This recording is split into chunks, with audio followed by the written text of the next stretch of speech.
Ok. Quand on va travailler là? Oui, non, travail, on va aller là, oui. Ok.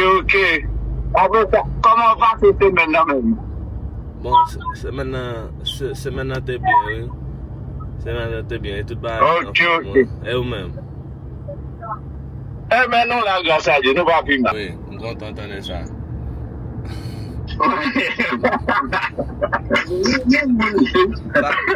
Ça est première fois nous sur vidéo chat là? Oui. Exactement. Mais comment tout va passer là?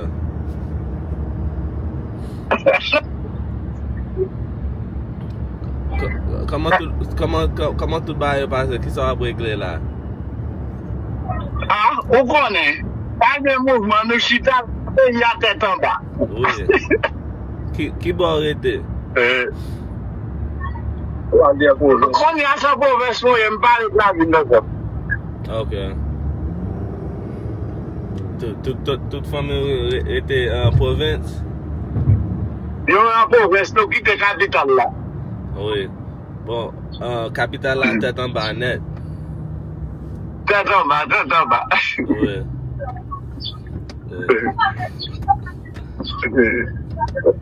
On compte oui, là, papa. Bon, Ou t'as dit, ou t'as voyé une photo pour moi? Avec moi-même avant, ou pas voir? Ma voix. Ok. Je ne vais pas voir n'importe photo, vous comprenez? Parce que je voulais voir photo.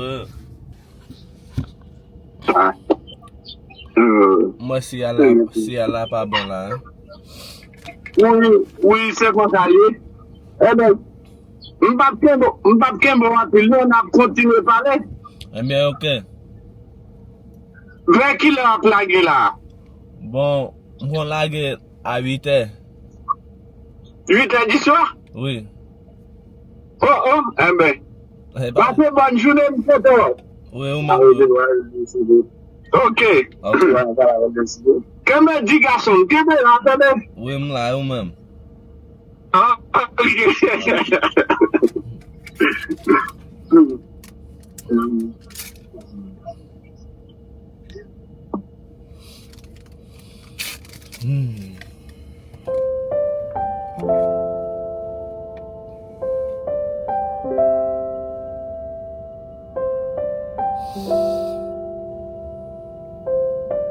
And this is even crazy. That was the first time I've ever FaceTimed my father in my life. I'm 25 years old. This is my first time ever getting in a video chat with my father, you know. I don't even know how I feel. I'm gonna be honest with you. I don't even know how I feel. You know, growing up and not having your biological father around, it's I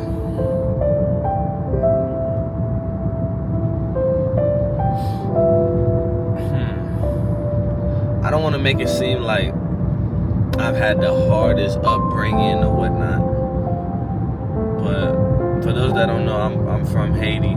I lived in Haiti. I moved to the States. My parents aren't together. My father still lives in Haiti.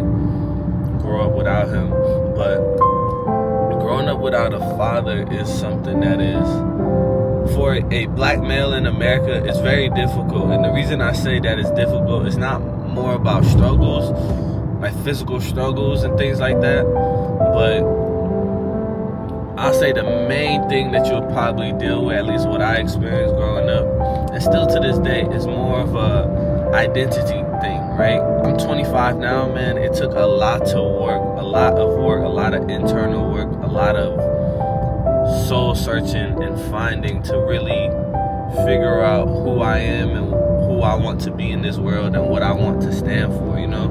And not having your father around, it adds more to that chaos, you know? Because I feel like every boy, every guy grows up hoping that he could model his life after his father, you know? Like most guys, if they have a good relationship with their fathers, they usually really admire their father. They have reverence for their father, and they like to model their life similar to their father, if their father's a good influence in their lives. And the fact that I've never had that it's always been a thing of like trying to find out who I am and who I want to model my life like, you know what I'm saying? And finding that in other men that are not my father, finding like people online that I like what they stand for, and then I aspire to be like people like Eric Thomas, people like Prince Donnell, people like certain pastors. When you have all these different figures that are just people from afar that are not even real people that you have a real connection with, you're always trying to like, it's like you're always finding a new you, because you're looking for yourself in that person. And then when you're someone like me, that your life is all about improving and getting better, you struggle trying to really understand why you have certain habits and why you do certain things when you don't, because you know you get certain traits from your parents. Dang, I don't know why I got tears coming out my eye. You get certain traits from your parents, you know, like your dad, your mom. Me, I lived with my mom all my life, so I know every trait that I've gotten from my mom. But then there's another side of me that my mom doesn't really like. I know it doesn't come from her, you know? So I've always had that point in my life where I've always wondered, okay, why am I so ambitious? Why do I do this to certain things? Why does my mindset shift in this direction? People always like to call me very charismatic, right? And my mom used to tell me how charismatic my dad was, but I never got to experience him or even talk to him to like pick his brain to talk to him. And now that I'm 25 years old, we've kind of like reconnected a little bit. This past Father's Day, I wished him happy Father's Day. I don't know, something in my spirit just made me want to do that. I wished him happy Father's Day. I was like, why not, you know? He my dad anyways. And now that I've been talking to him, like, you know, it's just, for any guy out there, for any dude, young guy, older guy, it doesn't matter. Dang, bro, I don't know why my eyes is like watery. I'm not crying, man. I'm not crying. You know, your dad wasn't in your life, and you've grown up like having like resentment towards them or whatever. Honestly, bro, that stuff is not like worth the time and the energy. And a lot of times, some of that stuff happens while you are so young that you don't even know and understand what took place.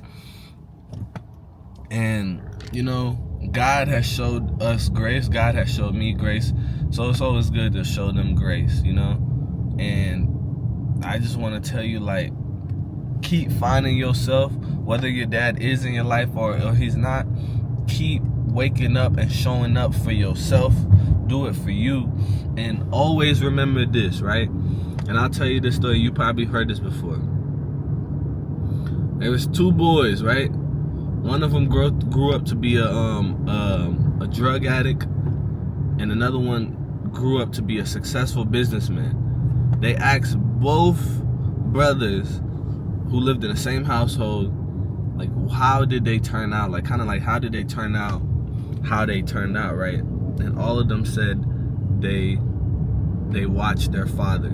So that is a good example to tell you that you get to really decide how you want your trajectory in your life to go. Based on your past experiences, you could use your trauma as a catalyst, as something that is holding you back, you know, like an anchor or something. And you could spend the rest of your life blaming your current situation on your past. Or you could use that past trauma or past experience and be like, okay, cool, I've experienced this before. I never want to experience this again, so I'm going to do the complete opposite, you know? So that's kind of how I chose to be, you know? I don't actually know, like, exactly what took place and why my father wasn't in my life for real, besides the fact that my parents weren't together. But I've literally modeled my life around trying to become like the ultimate man. So when it's time for me, when I have kids, so I could be there for them, and I could always be someone that they could lean on, someone that they could look to, someone that they could aspire to be like, you know? There's no shade to my dad or anything like that. It's just, I never experienced that. So I know that I would love for my kids to experience that, you know? So I didn't want to get all serious and like deep with y'all, but like, I just wanted to share that with y'all, just because he ended up calling me while I was in the car, and I was just like, man, why not document this moment? I feel good. I feel like it's progression, you know?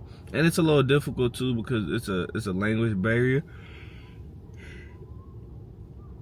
I speak Creole and I understand him, and I could talk back to him, but sometimes there's some words that I may or may not understand, you know? And the fact that he's in Haiti, he doesn't always have connection and Wi-Fi to respond to like a text or a voice message that I send him. Like, I could send him a text today, he may not respond to like 2 days, 4 days later, you know? So, but yeah, man,